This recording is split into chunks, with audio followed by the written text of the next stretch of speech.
పరిమళము నీదేనా నాలో పరవశము నిజమేనా బొండు మల్లి పువ్వు కన్నా తేలికగు నీ సోకు రెండు కళ్ళు మూసుకున్నా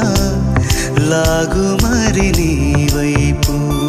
సొగసును చూసి పాడగా ఎలా కనులకు మాట రాదుగా అలా వింతల్లోనూ కొత్త వింత నువ్వేనా ఆ అందం అంటే అచ్చంగాను నువ్వే ఏ చిలిపి కళ్ళలోన కలవో ఏ చిగు